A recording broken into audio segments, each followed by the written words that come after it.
Amém, amém. A gente vive num tempo das facilidades. Muita coisa hoje em dia facilita e muito a vida das pessoas, em diversos setores, né? Mercados, farmácias, lanchonetes. É só você ter aqueles aplicativos que engordam, que eles entregam um negócio lá na sua casa, né? Você digita lá, vai aparecer comida lá na sua casa. Para vocês terem uma ideia, na próxima semana, nos Estados Unidos, a Amazon vai iniciar testes para entregar produtos de até 2 quilos através do drone. Então não vai ter mais aquele motociclista com um cano de descarga furado, não, vai ser um helicópterozinho indo lá, pelo menos lá nos Estados Unidos, né? Mas em breve essas coisas chegam aqui também. A gente vive num mundo das facilidades, né? Antigamente, para você comprar alguma coisa, você tinha que ter dinheiro, papel dentro da carteira.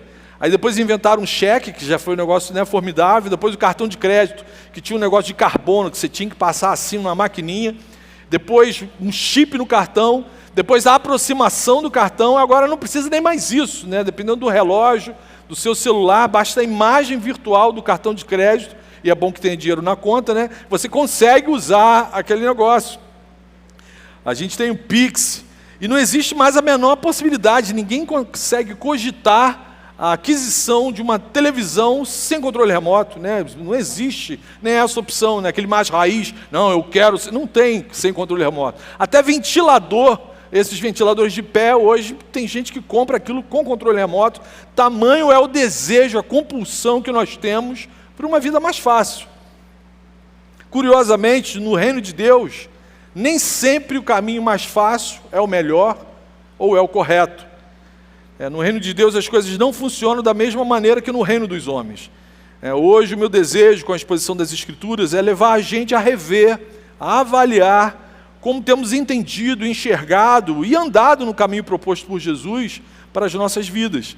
A Bíblia Sagrada nos dá a certeza de que na caminhada com Jesus, o fardo dele é leve, o jugo dele é suave, mas a porta que nos dá acesso a essas bênçãos é estreita. Como bem registrou Lucas, chegará um tempo em que muitos tentarão passar por essa porta, mas não conseguirão. Quero convidar você a abrir a sua Bíblia ou ligar a sua Bíblia lá em Lucas, no capítulo 13. Faremos a leitura a partir do versículo 22. Você que está acompanhando em casa, que o Senhor também fale com você nesse momento, que você seja ricamente abençoado onde você estiver. Lucas 13, a partir do versículo 22, diz assim: Depois Jesus foi pelas cidades e povoados e ensinava, prosseguindo em direção a Jerusalém. Alguém lhe perguntou: Senhor, serão poucos os salvos?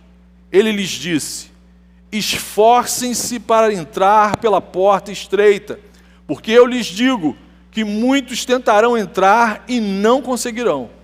Quando o dono da casa se levantar e fechar a porta, vocês ficarão do lado de fora, batendo e pedindo: Senhor, abra-nos a porta. Ele, porém, responderá: Não os conheço, nem sei de onde são vocês. Então vocês dirão: Comemos e bebemos contigo, e ensinaste em nossas ruas. Mas ele responderá: Não os conheço, nem sei de onde são vocês. Afastem-se de mim, todos vocês que praticam o mal. Ali haverá choro e ranger de dentes, quando vocês virem Abraão, Isaque e Jacó e todos os profetas no reino de Deus, mas vocês excluídos. Pessoas virão do Oriente e do Ocidente, do Norte e do Sul, e ocuparão os seus lugares à mesa no reino de Deus. De fato, há últimos que serão primeiros, e primeiros que serão últimos. Amém? Até aqui.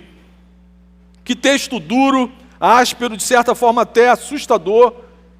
A gente mede pelo tamanho do amém que a igreja pronuncia depois da leitura sagrada. Todos foram tomados por tamanho temor que ninguém ousou falar amém, é isso, né? Ninguém... realmente um texto áspero, duro, de certa forma assustador, mas com lições riquíssimas para a nossa caminhada com Jesus. O que está acontecendo aqui? Mais uma vez a gente encontra o Senhor ensinando em diversos povoados, em diversas aldeias naquela região da Palestina, prosseguindo em direção para Jerusalém. Essa informação não está aqui por acaso. O tema fundamental dessa narrativa é a respeito do caminho que leva à salvação. É justamente no caminho para Jerusalém que Jesus vai clareando ainda mais o projeto de Deus para a vida do ser humano, e é lá em Jerusalém que a sua missão será coroada. Durante o percurso, uma pessoa que acompanhava no caminho, porque além dos seus discípulos, várias pessoas, vários judeus, vários transeuntes acompanhavam Jesus nessa peregrinação, nesses acampamentos que faziam, que ocorriam nas aldeias, nas cidades ali, né? E aí uma pessoa chega perto dele e pergunta: Senhor, serão poucos os salvos? Lucas não revela o nome dessa pessoa, poderia ser um dos discípulos, ou como eu falei, um dos judeus que acompanhavam Jesus, mas aquele que sonda os nossos corações sabia qual era a verdadeira intenção embutido naquela pergunta. Por isso, Jesus responde, iniciando uma parábola, mas de um jeito completamente atípico. Você responder uma pergunta contando uma história, e de uma forma extremamente dura para quem estava ouvindo. E aí era uma pessoa perguntando, e Jesus responde aquilo no plural: esforcem-se para entrar pela porta estreita, porque eu lhes digo que muitos tentarão entrar e não conseguirão. Tudo leva a crer que o recado principal dessa conversa era em especial para o povo judeu, que já se considerava salvo, o povo eleito, porque eles são filhos de Abraão, descendentes diretos de Abraão, e por isso eles já se consideravam salvos. Essa pregação de Jesus não dizia respeito a eles. Mas as lições dessa passagem possuem uma aplicação pessoal hoje, para a vida da gente aqui no Brasil. Aqui no versículo 24 eu encontro nossa primeira lição.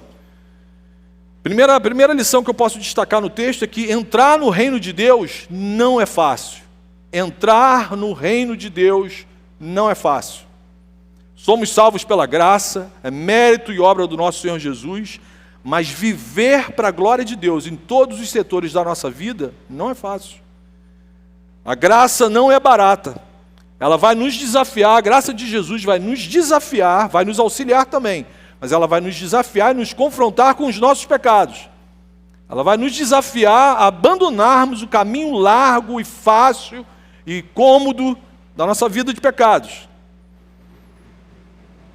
Essa sempre foi a pregação do reino: arrependam-se, arrependam-se.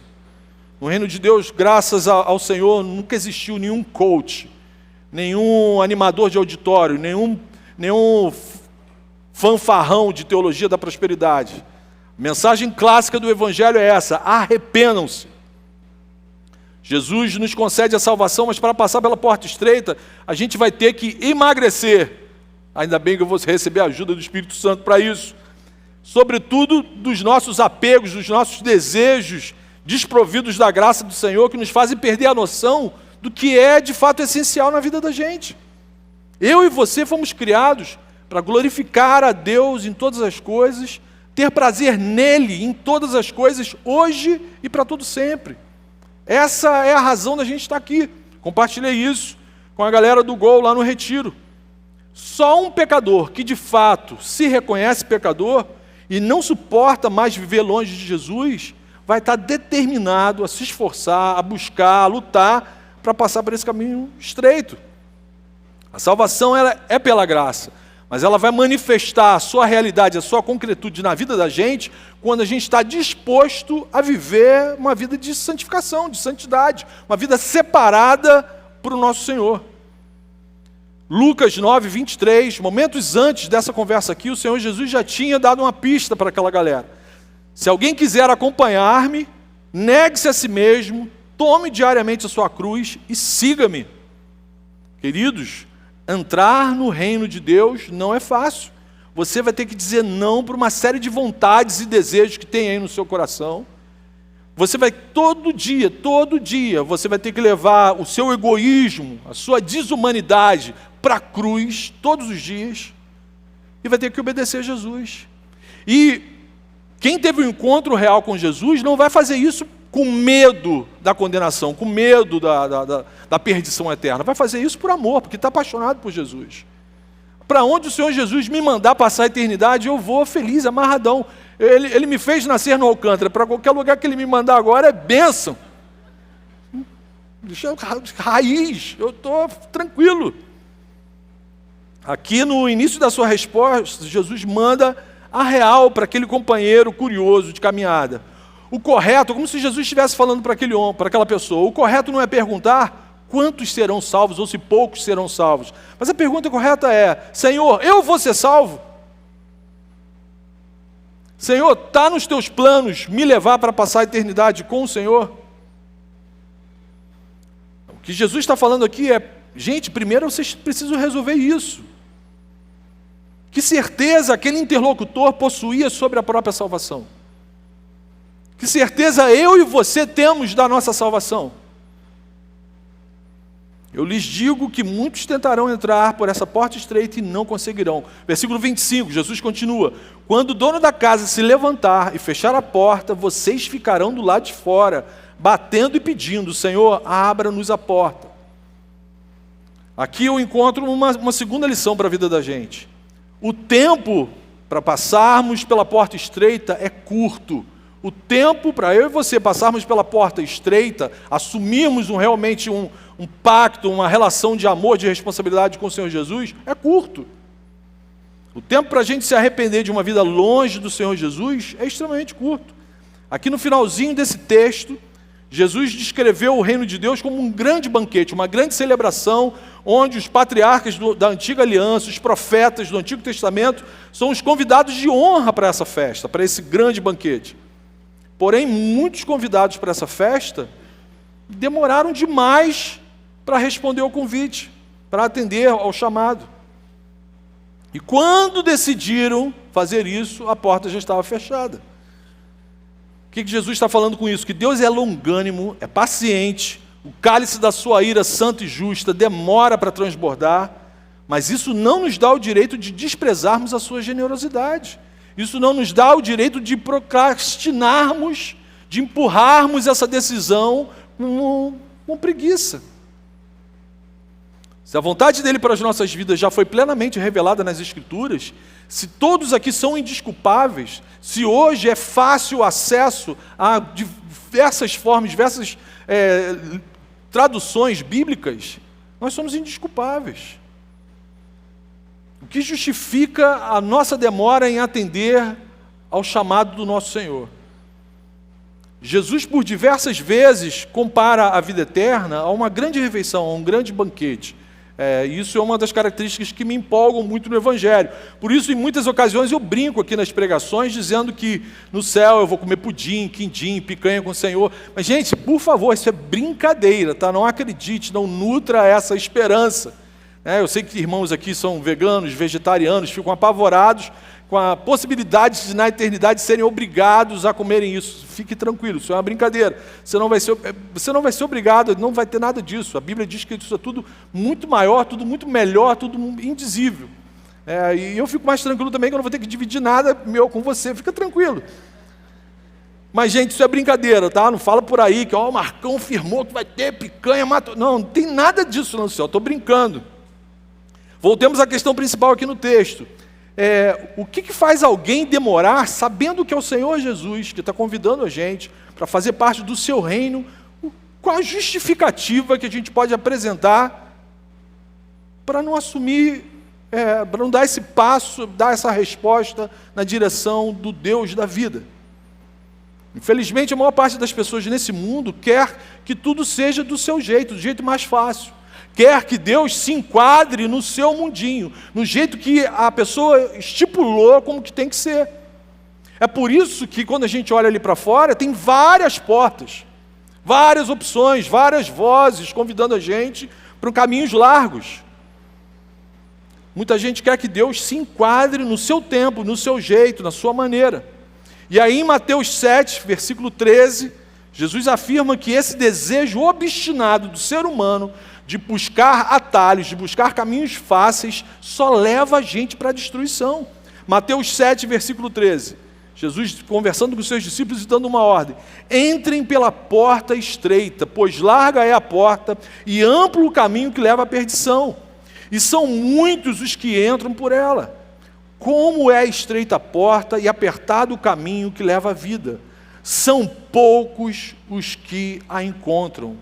Muito provavelmente, essa pessoa que perguntou para Jesus, quando estava a caminho de Jerusalém, já tinha ouvido Jesus falar isso aqui anteriormente. Então, espiritualmente falando, a vida aparentemente mais fácil, o jeitinho aparentemente mais fácil, só leva a gente para a perdição. O comodismo, a apatia, o ficar de braços cruzados esperando as coisas acontecerem, vão conduzir a gente para a perdição. Aqui no versículo 25, Jesus está dizendo para a gente que haverá um momento em que essa porta, essa possibilidade de fazer parte do reino, de se assentar à mesa com o Senhor, não vai existir. Foi assim no tempo de Noé, as pessoas não acreditaram, as pessoas procrastinaram, as pessoas não deram valor, não deram importância, desperdiçaram a oportunidade. Dentro da arca existia gente viva, mas fora da arca só tinha morte e destruição. Será assim quando Jesus voltar nas nuvens com poder e grande glória, ou quando findaram os nossos dias aqui na terra, quando o Senhor Jesus puxar o fio da tomada e a gente parar de respirar, as nossas funções biológicas aqui cessarem. Você sabe quanto tempo ainda lhe resta? Quanto tempo até o dono da casa fechar a porta? Deus deu várias oportunidades e privilégios para o povo judeu, isso é fato, é bíblico. E tem dado para nós também. O tempo para cada ser humano nesse mundo está se esvaindo, está acabando. Nós vemos isso, é só olhar o mundo à nossa volta. Por isso que o tempo para a gente passar pela porta estreita é curto. Qual a garantia que você tem que estará aqui no próximo domingo? Jesus continua falando, ainda no versículo 25, para aquelas pessoas: vocês ficarão do lado de fora, batendo e pedindo, Senhor, abre-nos a porta. Ele, porém, responderá, não os conheço, nem sei de onde são vocês.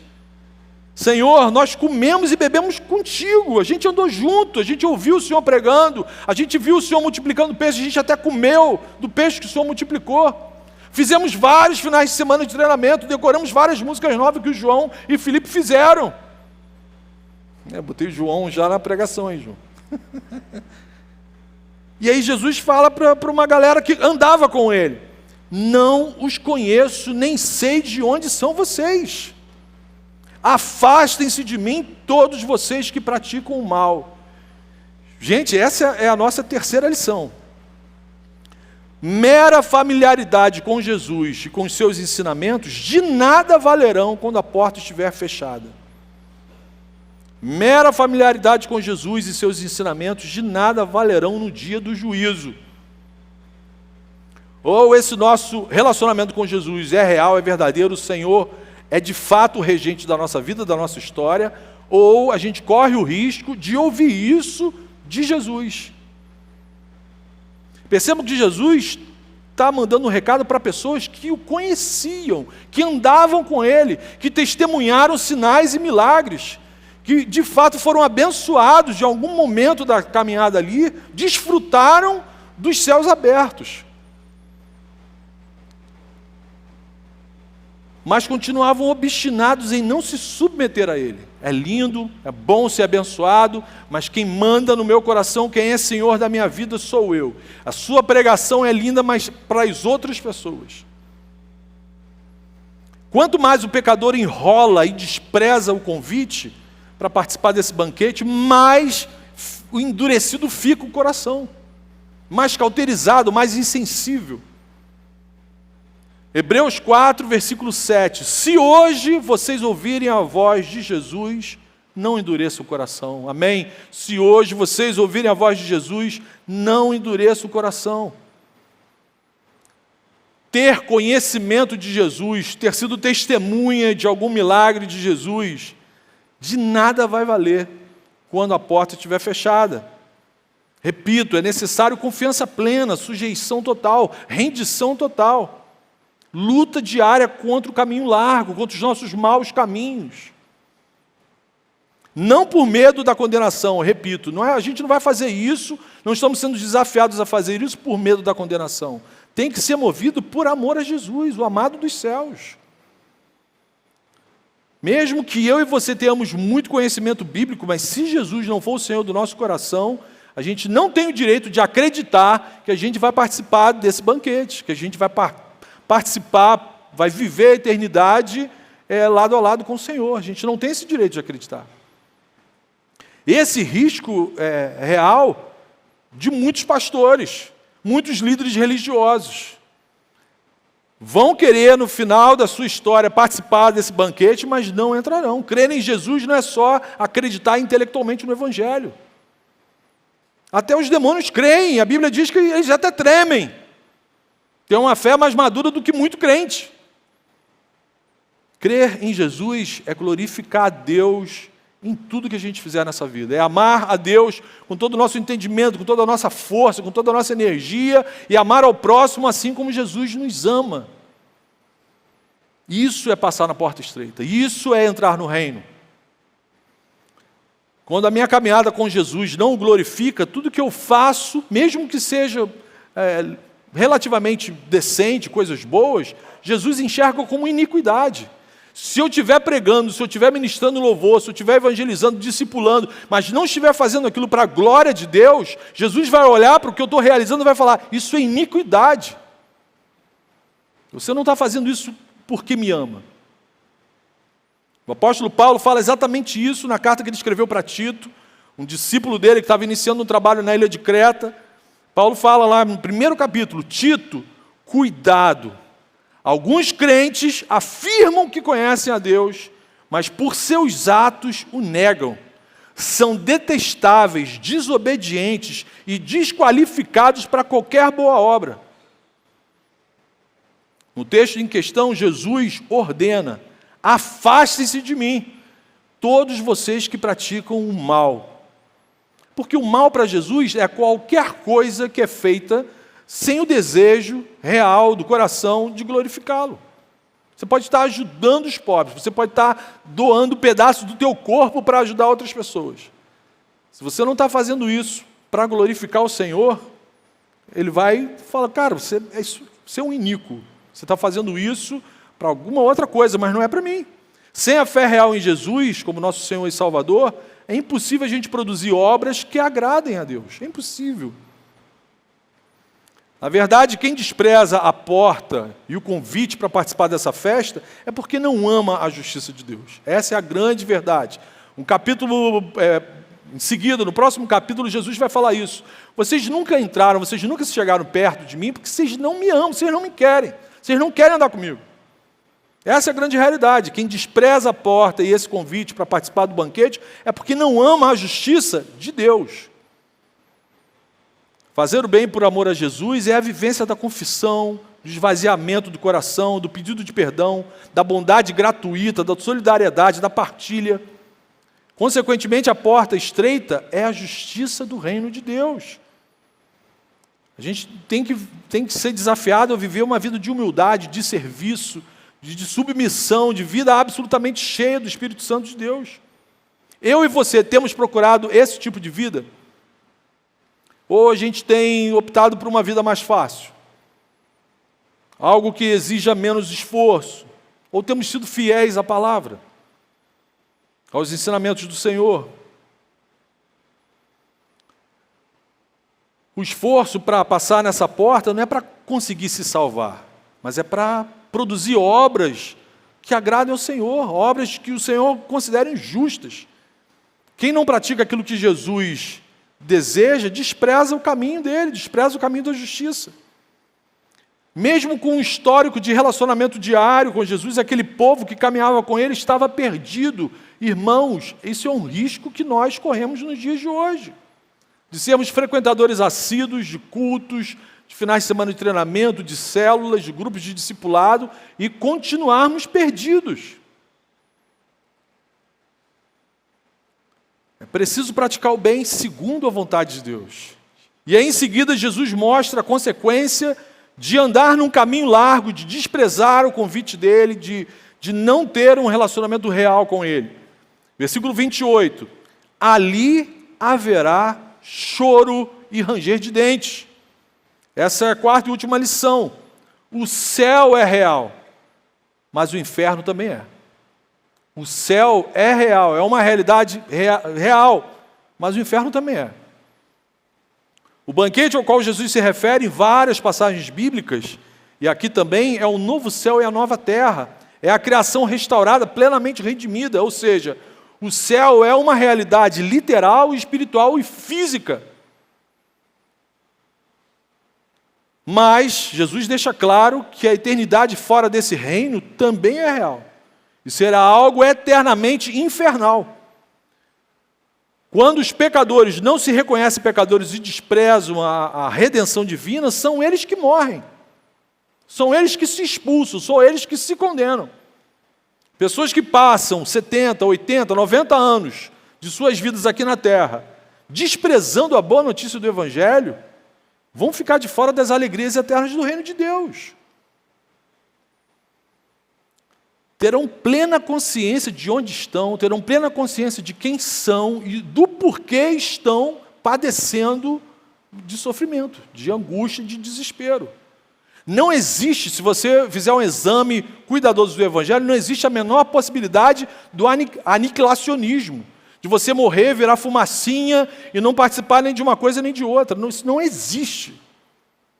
Alguém que fala que o inferno não existe está chamando Jesus de mentiroso. Jesus é a pessoa, no Novo Testamento, na Bíblia Sagrada, quem mais fala sobre juízo, condenação, inferno. Faço esse desafio para você. Essa semana, leia os 4 evangelhos, você vai ver, vai ticando, todas as vezes que Jesus vai mencionar juízo, condenação e inferno. Jesus não está sendo metafórico, ele não está usando isso como uma ilustração. Ele fala sobre uma existência real, um estado de pleno tormento, angústia e desespero. Conscientes, tangíveis, sensíveis. Como que alguém pode acreditar que o céu existe e não existe inferno? Ou então como que alguém pode acreditar que Jesus é tão bonzinho, né, conta essas histórias todas, mas no final ele é tão bonzinho, que ele vai dar um jeitinho de botar todo mundo para dentro? Uma das piores aflições do inferno será a lembrança das oportunidades desperdiçadas. Uma das piores aflições no inferno será a lembrança das oportunidades desperdiçadas. Jesus continua a sua fala aterradora, afirmando: vocês sofrerão quando virem Abraão, Isaque, Jacó e todos os profetas no reino de Deus, mas vocês excluídos. Pessoas virão do Oriente, do Ocidente, do Norte e do Sul e ocuparão os seus lugares, à mesa no banquete do reino de Deus.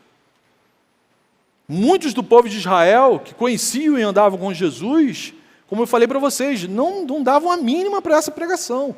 Para eles, tudo isso que Jesus estava ensinando era para o outro, era para os gentios, era para os impuros. Afinal, eles eram os eleitos, os filhos de Abraão. Mas aos olhos de Jesus eram os perdidos, eram os arrogantes, se consideravam superiores às outras pessoas. Jesus estava falando para aquele povo que o cercava, como se ele estivesse falando isso. Imagine vocês, povo que anda comigo, imagine vocês verem uns cães gentios participando de um banquete com Abraão, Isaque e Jacó, enquanto vocês, os eleitos, estão de fora. O que Jesus estava ensinando?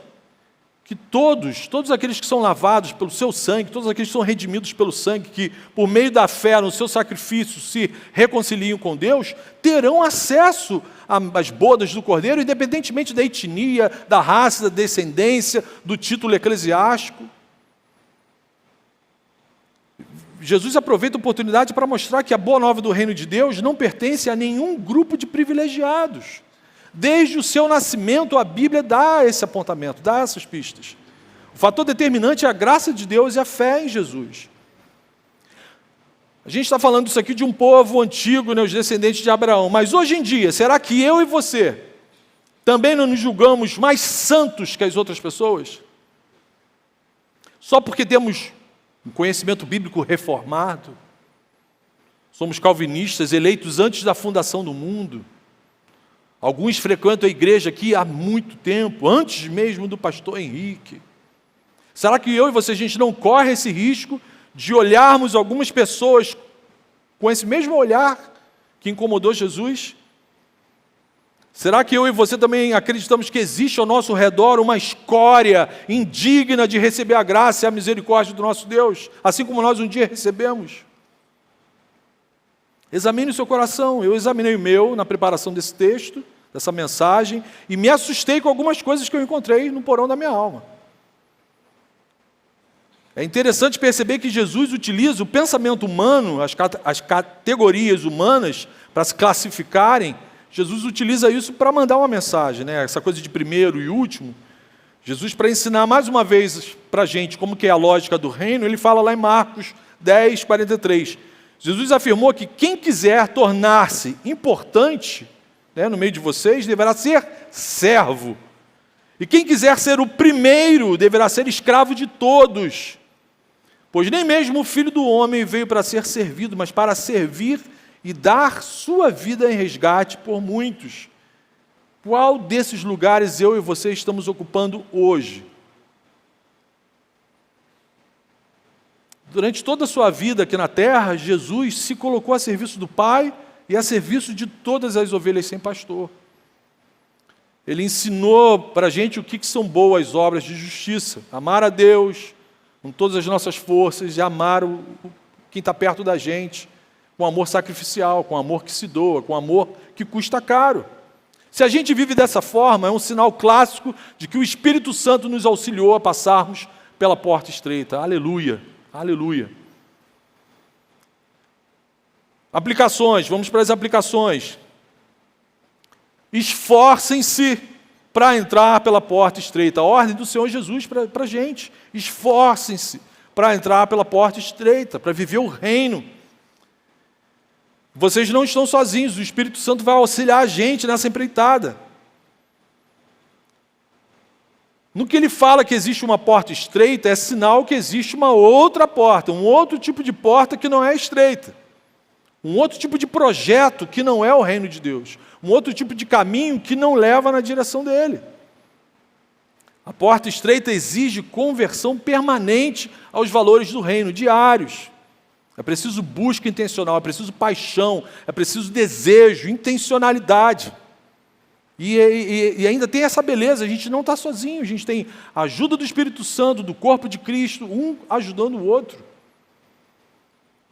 Alguém que é alcançado pela graça da salvação não consegue mais viver no caminho largo.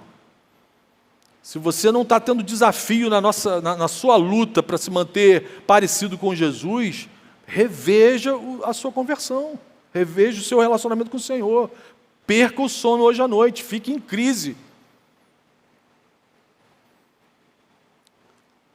A gente tem que assumir que o fardo e o jugo de Jesus é suave, mas não é para ser vivido de qualquer maneira. Segunda aplicação.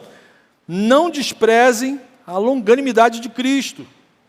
A gente não pode desprezar a graciosa generosidade, a paciência do nosso Senhor. Deus não tem filhos mimados. Deus não tem filhos mimados. Gente cheia do Espírito do Senhor não tem mimo, não tem frescura, não tem capricho, não tem uma porção de vontade.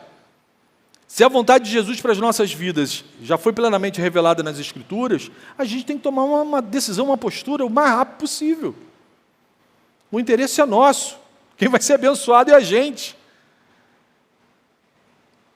Por que muitos de nós ainda insistem em buscar o seu próprio jeito, o seu próprio reino, o meu reino em primeiro lugar?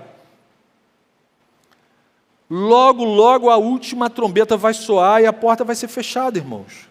Cada dia que a gente passa, esse momento se aproxima.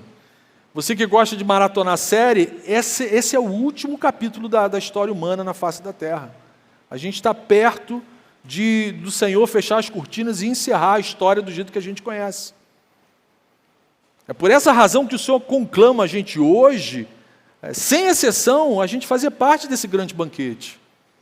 O convite é gratuito, a entrada é pela graça de Cristo. Aleluia, aleluia. Se você não sabe se vai estar vivo amanhã, você precisa ter essa decisão muito bem arrumada na sua vida agora. Quem despreza a generosidade de Jesus é porque, na verdade, não ama a justiça de Deus, não ama o reino de Deus, não quer saber nada disso. Qualquer ser humano vivo que respirando nesse auditório deveria fazer da entrada no reino de Deus a sua prioridade existencial. Terceira aplicação.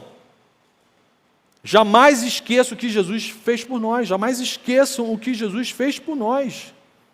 Irmãos, Deus nos amou de tal maneira que deu o amado dos céus para a vida da gente, para mudar a nossa eternidade, para que não fôssemos mais tragados pela morte eterna. Nos libertou da nossa ignorância, mas diante de Jesus a gente não tinha a menor ideia disso. A gente vivia morto nos nossos pecados e delitos, na burrice do pecado, marionetes de Satanás. E aí Jesus entra na nossa história para mudar a nossa realidade. Como não ser grato a um Deus que faz esse movimento na nossa direção? Como não amar, como não servir? Como não querer ser servo de um Deus maravilhoso como esse? Manifeste essa gratidão de forma concreta, apontando o caminho da porta estreita para as outras pessoas, amém? Seja você instrumento para ajudar outras pessoas a conhecerem o reino, a fazerem parte desse banquete. Uma vez em 2013, pastorzão pregando sobre esse assunto, cunhou uma frase que eu guardei, quando o Senhor ardeu meu coração para trazer essa mensagem, eu fui lá futucar na Bíblia e achei a sua frase. Só Jesus faz da porta estreita e do caminho estreito um fardo leve e suave, cheio de alegria e esperança. Amém? Só Jesus, só Ele faz da porta estreita, do caminho estreito, um fardo leve e suave, cheio de alegria e esperança. Se não for através de Jesus, é engano, é utopia, é mentira. Não existe nenhuma outra porta, não existe nenhum outro caminho que leve até esse banquete aqui. Esse é o nosso Deus.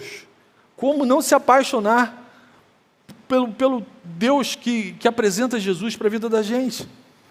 Como eu falei no início da pregação, a alegria da vida eterna, que será concluída em breve na volta de Jesus, é repetidamente comparado a um grande banquete. Jesus faz questão de lembrar isso o tempo todo. Por isso eu quero concluir com uma passagem linda, escrita pelo profeta Isaías, e que resume de uma forma maravilhosa a mensagem de hoje. Isaías 25, a partir do verso 6. Olha o que Isaías fala, e com isso a gente termina e fala com o Senhor. Neste monte, o Senhor dos exércitos preparará um farto banquete para todos os povos. Um banquete de vinho envelhecido, com carnes suculentas, e o melhor vinho de todos. Neste monte, ele destruirá o véu que envolve os povos, a cortina que cobre todas as nações. Ele destruirá a morte para sempre. O soberano, o Senhor, enxugará as lágrimas de todo o rosto e retirará de toda a terra a zombaria do seu povo. Foi o Senhor quem o disse. Naquele dia diremos: este é o nosso Deus. Nós confiamos nele e ele nos salvou. Este é o Senhor. Nós confiamos nele. Exultemos e alegremos-nos, pois ele nos salvou. Aleluia, aleluia, aleluia. Glórias ao Senhor. Senhor Jesus, muito obrigado, Senhor. Obrigado, Senhor, pela tua palavra, pela tua revelação, Senhor. Em breve o teu povo vai repetir essas frases, só que face a face com o Senhor. Maranata, Jesus. Nós desejamos a sua volta, Senhor. A saudade do céu só aumenta nos nossos corações, Senhor. Fortaleça, Senhor, os nossos passos. Livra-nos do mal, do caminho largo, Senhor. Dos nossos maus caminhos, Senhor. Por favor, livra-nos da porta larga que odeia o seu reino, Senhor. E fortalece, Senhor, a nossa fé. Ajuda-nos a praticarmos o bem, as obras de justiça que alegram o teu coração. Ajuda-nos a sermos bênçãos uns para os outros, Senhor, e a sermos ponte para trazer outras pessoas ao teu conhecimento, Senhor. Por favor, nos ajude a sermos testemunhas do teu amor, da tua graça, Senhor, para que muitos conheçam a tua salvação, porque teu é o reino, o poder e a glória para sempre, Senhor. Amém e amém. Deus abençoe vocês, queridos.